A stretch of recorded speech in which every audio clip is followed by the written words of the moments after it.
Express में आप सभी का बहुत स्वागत है। मैं हूं आपके साथ में मनदीप। खबरों की शुरुआत करते हैं। मुख्यमंत्री पुष्कर सिंह धामी ने रविवार को शहंशाही आश्रम मार्ग पर ओल्ड टोल होते हुए झड़ी पानी तक ट्रैक किया। इस दौरान उन्होंने स्थानीय निवासियों से मुलाकात की और उनकी समस्याओं को जाना। इस दौरान मुख्यमंत्री धामी ने चाय की चुस्कियां ली और स्थानीय लोगों और पर्यटकों से संवाद किया। मीडिया से बात करते हुए सीएम ने कहा कि ये ट्रैक उन्होंने पहले भी कई बार किया है और इसे पर्यटकों और स्थानीय लोगों के लिए अधिक सुविधाजनक बताया जाएगा। और इसके साथ ही उन्होंने कहा कि इस बार शीतकालीन यात्रा को प्रारंभ किया गया है, जिसका अच्छा परिणाम आ रहा है और आने वाले समय में ये उत्तराखंड के लिए गेम चेंजर बनकर भी साबित होगा।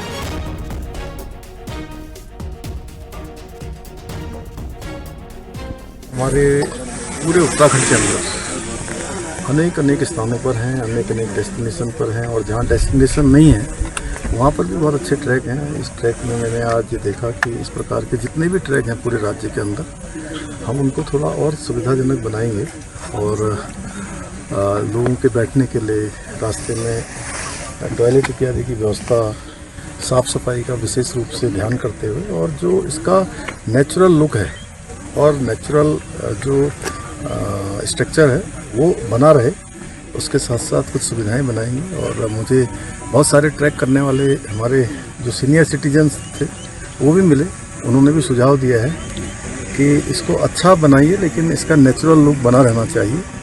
तो देहरादून में MDDA बनाएगा और जहाँ जहाँ भी हमारे अन्य जो ट्रैक रूट हैं उनको और अच्छा बनाएंगे, जिससे कि पूरे देश से दुनिया से आने वाले लोग इस ट्रैकिंग का आनंद ले पाएंगे, एक अच्छा अनुभव उत्तराखंड का लेंगे। और इस बार हमने शीतकालीन यात्रा प्रारंभ की है, उस यात्रा का एक अच्छा परिणाम आ रहा है और ये आने वाले समय में हमारे राज्य के लिए बहुत गेम चेंजर साबित होने वाला है। जो दुकानें बंद हो जाती थी, जिनका कारोबार बंद हो जाता था, 6 महीने तक जो है वो बिना किसी काम के रहते थे, उन सभी को अब 6 माह भी काम मिलेगा और पूरे 12 मास अब राज्य के अंदर हमारा टूरिस्ट का आना जाना रहेगा।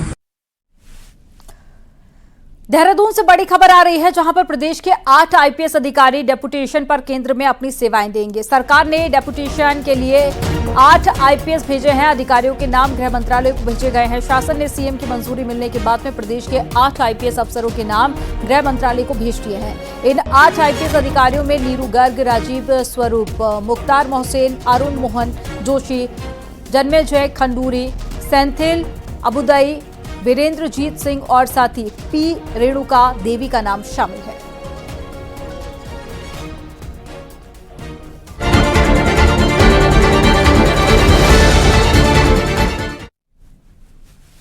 पिछले कुछ समय से उत्तराखंड कांग्रेस के एक के बाद में एक नेता बीजेपी में शामिल होते जा रहे हैं। ना सिलसिला कांग्रेस छोड़ने वालों का खत्म हो रहा है और ना ही बीजेपी ज्वाइन करने वालों का।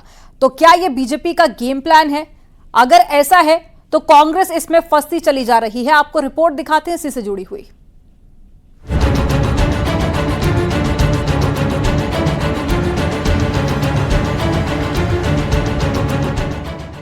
जितने भी लोग छोड़ के आ रहे हैं, अभी तक लोकसभा चुनाव से लेकर के अभी तक 15,000 से अधिक कार्यकर्ता और नेतागण कांग्रेस पार्टी छोड़ करके भारतीय जनता पार्टी में शामिल हुए हैं उत्तराखंड। ये हैं बीजेपी के प्रदेश महामंत्री आदित्य कोठारी। आदित्य कोठारी का दावा है कि लोकसभा चुनाव से लेकर अभी तक उत्तराखंड में कांग्रेस के 15,000 से अधिक नेता कार्यकर्ता बीजेपी ज्वाइन कर चुके हैं। बीजेपी का कहना है कि 2027 के विधानसभा चुनाव तक कांग्रेस को प्रत्याशी खोजे नहीं मिलेंगे। ये अभियान लगातार अभी भी चल रहा है। अभी तो लोकसभा चुनाव हुए, फिर ये नगर निकाय चुनाव हो रहा है और मुझे लगता है कि आगामी जो विधानसभा चुनाव 2027 में होगा, मुझे लगता है कि कांग्रेस को विधानसभा के लिए प्रत्याशी भी ढूंढे नहीं मिलेंगे। यानी कि 2027 को प्लान कर बीजेपी एक रणनीति के तहत विपक्षी नेताओं के लिए पार्टी के दरवाजे खोले हुए है। प्लान यह है कि विपक्षी कांग्रेस में जो भी थोड़ा बहुत प्रभावशाली नेता है, उसे किसी न किसी तरह बीजेपी ज्वाइन करा दी जाए। सुनिए बीजेपी के इस कांग्रेस विहीन उत्तराखंड के इस गेम प्लान पर क्या कह रहे हैं कांग्रेस प्रदेश अध्यक्ष करण माहरा। बीजेपी कहती है कि हम कांग्रेस विहीन भारत बनाएंगे, कांग्रेस मुक्त भारत, लेकिन आज बीजेपी के आधे मंत्री कांग्रेस पृष्ठभूमि के हैं और आज वहाँ यह हो गया हाल कि बीजेपी का कैडर पीछे बैठ रहा है और जो कांग्रेस से आयातित लोग हैं वो आगे बैठ रहे हैं। तो वहाँ भी अंदर खाने बहुत आक्रोश है, लोग क्रोधित हैं और मुझे लगता नहीं, हम तो बीजेपी को कांग्रेस में ही कर रहे हैं और हल्के हल्के देखिएगा कांग्रेस बीजेपी को अपने कब्जे में ले लेगी। बीजेपी का कहना है कि सनातन धर्म के विरोध के अलावा कांग्रेस की कोई आइडियोलॉजी नहीं रह गई है। यही कारण है कि लोग कांग्रेस छोड़ भाग रहे हैं। बीजेपी का कहना है कि करण माहरा का बयान खिसियानी बिल्ली खंबा नोचे जैसा है। चुनाव से पहले ही इतना बड़ा डिवीजन कांग्रेस के अंदर हो गया है कि हर सीट में 4-4, 5-5, 7-7 बागी लड़ रहे हैं। कांग्रेस की कोई आइडियोलॉजी नहीं है। तो ये तो इस देश ने और इस प्रदेश ने समझ लिया है कि सनातन विरोधी जो कांग्रेस है उसके साथ रहना ही नहीं है। तो भारतीय जनता पार्टी की आइडियोलॉजी, भारतीय जनता पार्टी के विचार से प्रभावित होकर के लोग आ रहे हैं। तो कांग्रेस के पास तो मुझे लगता है कोई शब्द भी नहीं रह गए हैं बोलने के लिए। तो वो कहते हैं ना कि खिसियानी बिल्ली खंबा नोचे, वो स्थिति आज कांग्रेस की बनी हुई है। पिछले कुछ समय में कांग्रेस के पूर्व विधायक से लेकर पूर्व कैबिनेट मंत्री तक पार्टी को अलविदा कहकर बीजेपी का दामन थाम चुके हैं। बद्रीनाथ से उसके विधायक राजेंद्र भंडारी ने तो लोकसभा चुनाव के बीच विधायकी से ही रिजाइन कर बीजेपी ज्वाइन कर ली थी। ताज्जुब की बात यह है कि उसके बाद भी कांग्रेस संभल नहीं पाई, उसमें टूट का सिलसिला अभी भी जारी है। ऐसे में सवाल उठ रहा है कि क्या 2027 से पहले ही कांग्रेस बीजेपी के सामने हथियार डाल चुकी है। देहरादून से न्यूज़ 18 के लिए सुनील नवप्रभात की रिपोर्ट। हरिद्वार में नगर निगम चुनाव प्रचार ने तेजी पकड़ ली है। आज बीजेपी और कांग्रेस मेयर प्रत्याशियों के चुनाव ऑफिस खोले गए। बीजेपी प्रत्याशी किरण जैसल के चुनाव कार्यालय के उद्घाटन के लिए हरिद्वार सांसद त्रिवेंद्र सिंह रावत पहुंचे। इस दौरान बड़ी जनसभा का आयोजन किया गया। वहीं कांग्रेस प्रत्याशी अमरीश देवी के चुनाव कार्यालय के उद्घाटन के दौरान आयोजित हुई जनसभा में कांग्रेस प्रदेश अध्यक्ष करण माहरा मौजूद रहे। दोनों दलों के नेताओं की ओर से हरिद्वार नगर निगम सीट जीतने के दावे किए गए।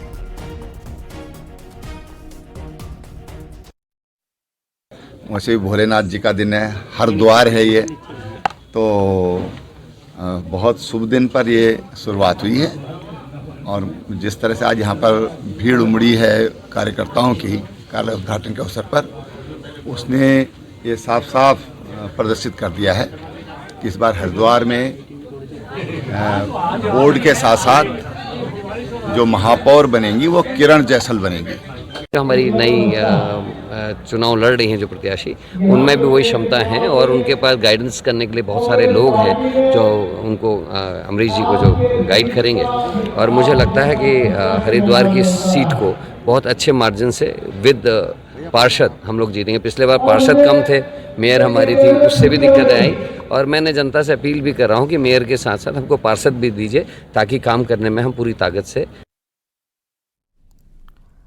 रुड़की निकाय चुनावों में बीजेपी इस बार देहात क्षेत्रों से जुड़े निकायों में सेंधमारी की कोशिश कर रही है। हरिद्वार सांसद त्रिवेंद्र सिंह रावत और वक्फ बोर्ड के चेयरमैन शादाब शम्स रामपुर नगर पंचायत में एक कार्यक्रम में पहुंचे। इस दौरान उन्होंने कहा कि क्षेत्र का विकास भी बीजेपी ही कर सकती है। इस दौरान त्रिवेंद्र रावत ने कांग्रेस पर हमला बोला और कहा कि कांग्रेस सिर्फ परिवार की राजनीति कर रही है। वहीं शादाब शम्स ने कहा कि बीजेपी अब रेगिस्तान में भी कमल खिलाने जा रही है, इसलिए पहली बार नगर पंचायत बने रामपुर में बीजेपी जीत हासिल करेगी। रामपुर के लोगों को ये तय करना है कि उनको कैसे नींव रखनी है, मजबूत नींव रखनी है, विकास के लिए नींव रखनी है या कुछ खास लोगों को खुश करने के लिए रखना है। भारतीय जनता पार्टी युवा मुख्यमंत्री पुष्कर सिंह धामी के नेतृत्व में ऐतिहासिक जीत के लिए जा रही, क्लीन स्वीप। मुझे लगता है कांग्रेस का कुछ नहीं है, पूरी तरह से कांग्रेस तो कहती थी हम चुनाव लड़ रहे हैं, केदारनाथ सेमीफाइनल है, जो सेमीफाइनल में बाहर हो जाता है वो फाइनल के लिए एलिजिबल नहीं होता, तो कांग्रेस तो पहले ही बाहर हो। विकासनगर के हरबटपुर नगर पालिका अध्यक्ष पद की सीट पर बीते दिनों कांग्रेस प्रत्याशी यामिनी रोहेला के जाति प्रमाण पत्र के गलत होने की आपत्ति के बाद में नामांकन रद्द कर दिया गया था। नामांकन रद्द होने के बाद में कांग्रेस प्रत्याशी ने कोर्ट की शरण ली थी। हाई कोर्ट में इस मामले को लेकर आगामी 7 जनवरी को सुनवाई होनी है। वहीं इस पूरे मामले को लेकर कांग्रेस का कहना है कि सरकार के दबाव में प्रशासनिक अमला काम कर रहा है। वहीं बीजेपी ने कांग्रेस के आरोपों को निराधार बताया है। हम बिना सरकार के दबाव के नहीं हो सकता। कोई भी रिटर्निंग ऑफिसर उसके किसी भी उम्मीदवार से कोई दुश्मनी नहीं होती है, और जब भी कभी ऐसी चीज़ होती है भाजपा के राज्य में तो वो निश्चित रूप से मानना चाहिए कि कुछ सरकार के दबाव में ही प्रशासनिक अधिकारी कार्य कर रहा है। यदि किसी प्रत्याशी को ये लगता है कि उनका गलत तरीके से नामांकन पत्र रद्द हुआ है तो रिटर्निंग ऑफिसर की उस एरर ऑफ जजमेंट के खिलाफ अदालत जाने का रास्ता उनके पास भी उपलब्ध है। सबको चुनाव लड़ने का अधिकार है, लेकिन हम कौन से डॉक्यूमेंट चुनाव में प्रस्तुत करते हैं या नहीं प्रस्तुत करते उसकी जिम्मेदारी तो हमारे ऊपर है। कुमाऊं के पहाड़ी जिलों में इस बार अल्मोड़ा और साथ ही पिथौरागढ़ नगर निगम बने हैं। ऐसे में इन निगमों में काबिज होने की होड़ मची हुई है। आलम यह है कि बीजेपी यहां कांग्रेस में तोड़फोड़ मचा निगमों में कमल खिलाना चाह रही है, तो वहीं कांग्रेस के लिए अपने नेताओं को संभालना एक बड़ी चुनौती साबित हो रहा है। एक रिपोर्ट दिखाते हैं, इसी से जुड़ी हुई।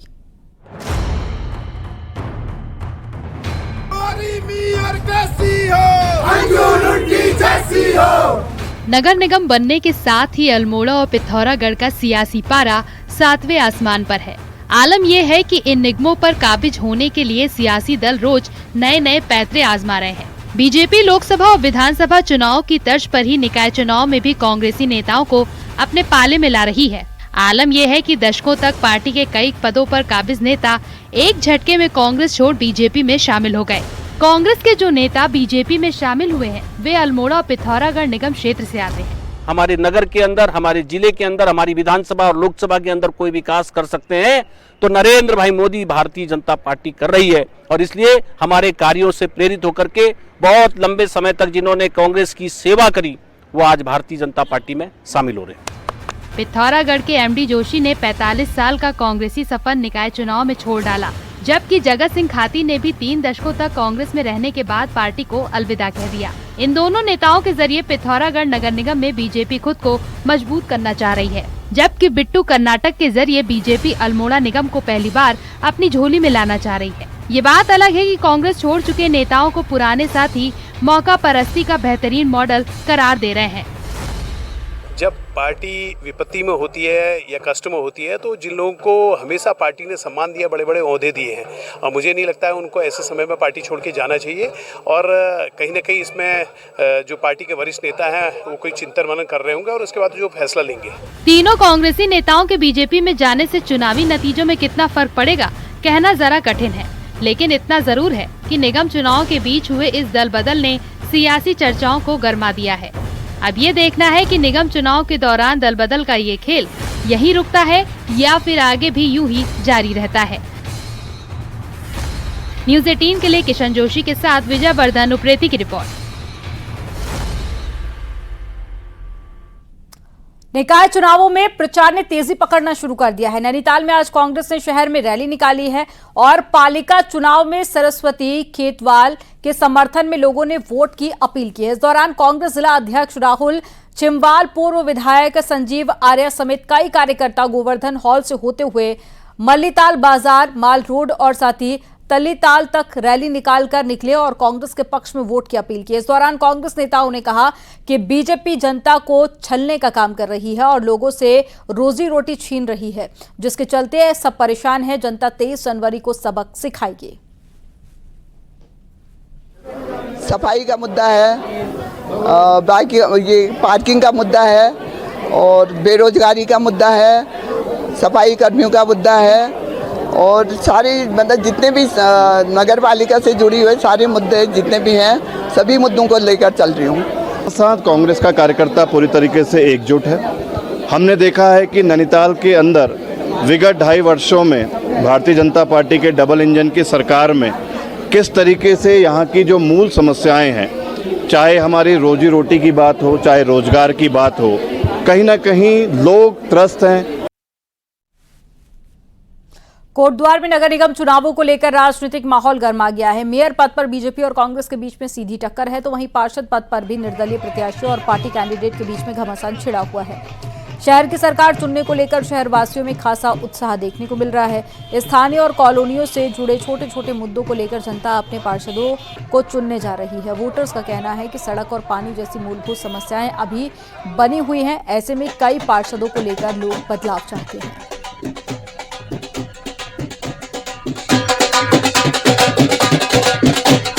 पुराना पार्षद तो पहले तो आज तो गलियों में ही ना घूमे हुए, तो काम क्या करेंगे। मुश्किल से 2-3 बार देखा मैंने पूरे 5 साल में, नहीं हुआ। हमारी आए दिन तो 12 फूकती रहती है पानी की बहुत बड़ी समस्या है। तो टैंकरों से आता है, उसमें थोड़ा पानी भी साफ नहीं आता, लेकिन क्या करते हैं मजबूरी में उसे पीना पड़ता है हमें। जब पानी नहीं रहता है तो आए दिन हमारी 12 फूकती रहती है।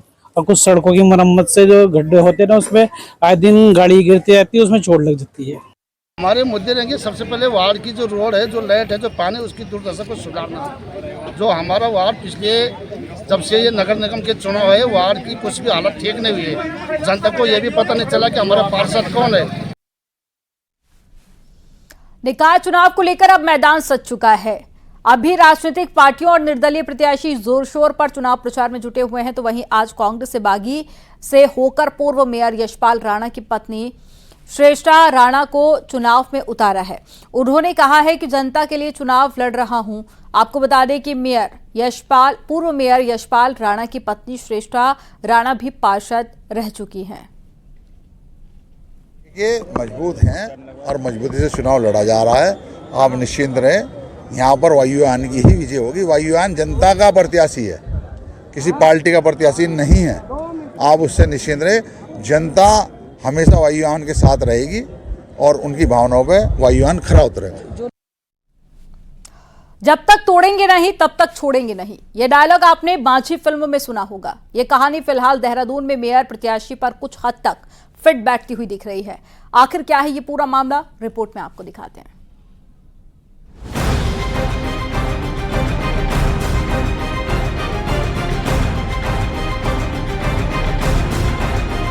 ना कोई कारवां है ना कोई भीड़, अकेले ही जनता के बीच वोट मांग रहे ये हैं सरदार खान उर्फ पप्पू, जिनके ऊपर चुनाव का ऐसा भूत सवार है कि जब तक जीत नहीं जाते तब तक चुनाव लड़ने से रुकेंगे नहीं।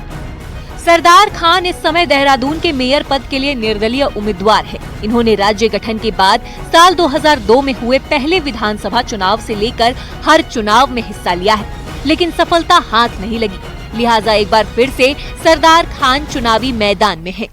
मैंने ये तय किया था कि 2000 में राज्य बना और 2002 का जो पहला चुनाव होगा उसको मैं लड़ूंगा।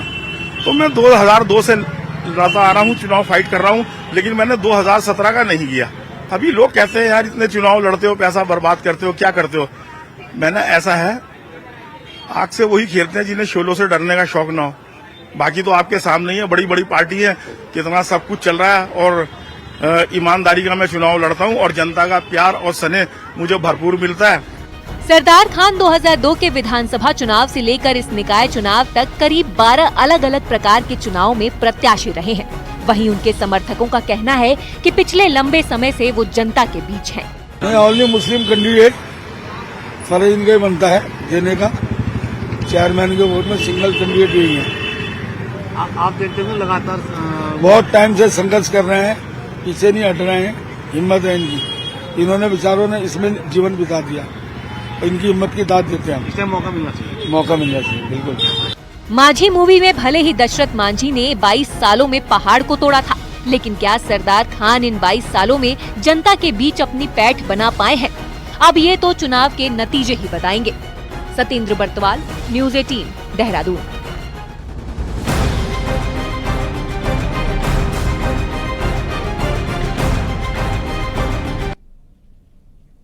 और चलिए अब देखते हैं पहाड़ टॉप 10। निकाय चुनाव को लेकर नैनीताल में आज कांग्रेस ने निकाली रैली। पालिका चुनाव में सरस्वती खेतवाल के समर्थन में लोगों ने वोट की अपील की।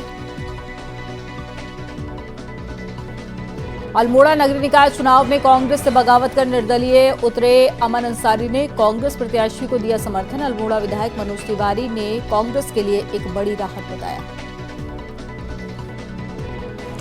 अल्मोड़ा में बीजेपी प्रदेश उपाध्यक्ष कैलाश शर्मा ने कांग्रेस छोड़कर आए लोगों को दिलाई बीजेपी की सदस्यता। बिट्टू कर्नाटक के समर्थकों ने कांग्रेस छोड़कर ली बीजेपी की सदस्यता।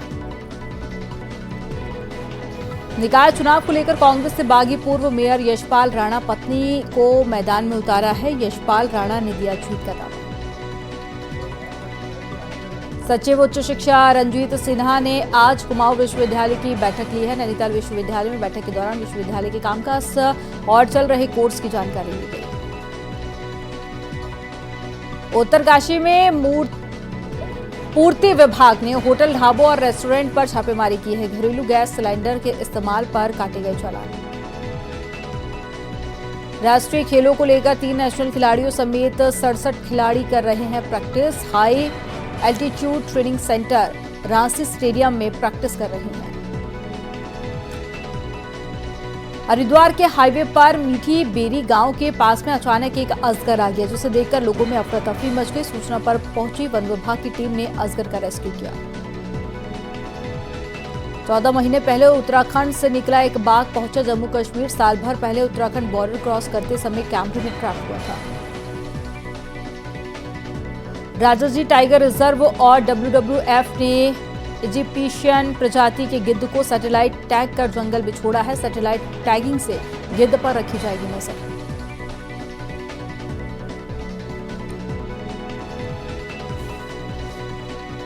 और रुद्रप्रयाग में शनिवार देर रात दर्दनाक हादसा हो गया। गौरीकुंड और बद्रीनाथ हाईवे को लिंक करने के लिए अलकनंदा नदी पर बनाए गए पुल पर काम के दौरान में अचानक से क्रेन का तार टूट गया। इस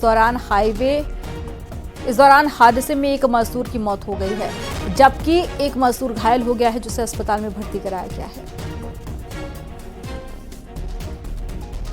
तो तस्वीरें आपको दिखा रहे हैं। क्रेन गिरने से एक मजदूर की मौत हो गई है, एक के घायल होने की जानकारी मिली है। तस्वीरें आपको दिखा रहे हैं हादसे के दौरान की और हादसे के बाद की भी तस्वीर आपको दिखा रहे हैं। बाईपास पुल निर्माण के दौरान में हादसा हुआ था, जिसमें एक शख्स की मौत हो गई।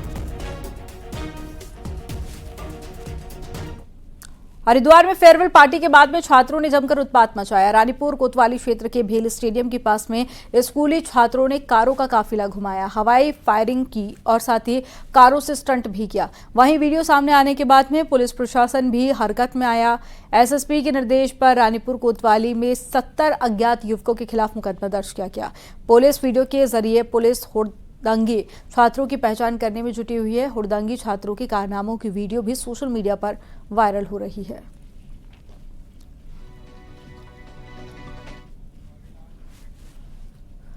अट्ठाईस जनवरी से प्रदेश में नेशनल गेम्स की शुरुआत हो रही है और इन खेलों के सफल आयोजन के लिए खेल विभाग पूरी तरह से तैयारी में जुटा हुआ है। विभाग इन खेलों के लिए मैदानों के सुधार पर विशेष ध्यान दे रहा है।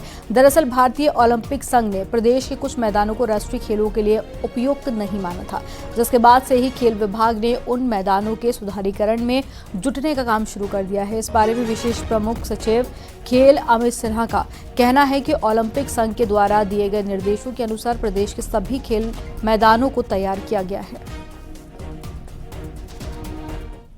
देखिए, आप स्वयं जाके देख सकते हैं, इसी परिसर में 14 गेम हमारे हो रहे हैं। जो सारे ग्राउंड्स हमारे 99% तैयार है। क्या होता है कि हमेशा लास्ट मोमेंट की सफाई, कहीं पे कोई पत्थर पड़ जाना, कहीं कुछ गड्ढा हो जाना तो उसका फिलिंग करना, ये सब काम चल रहा है। ये लास्ट तक चलता रहेगा, लेकिन कैंप हमारे चल रहे हैं। उत्तराखंड में होने वाले राष्ट्रीय खेलों को लेकर 3 नेशनल खिलाड़ियों समेत 67 खिलाड़ी इन दिनों प्रैक्टिस कर रहे हैं।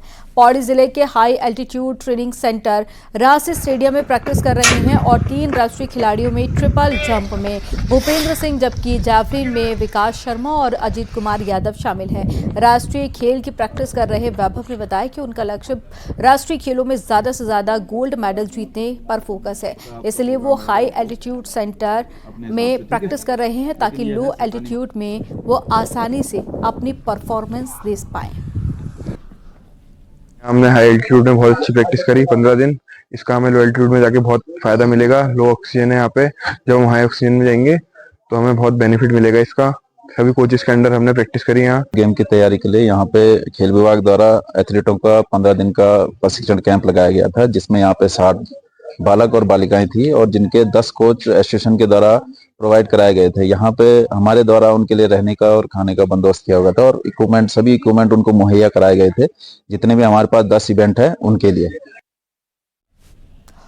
और यहाँ पर वक्त हो गया एक छोटे से ब्रेक का। आप देखते रहिए न्यूज़ 18।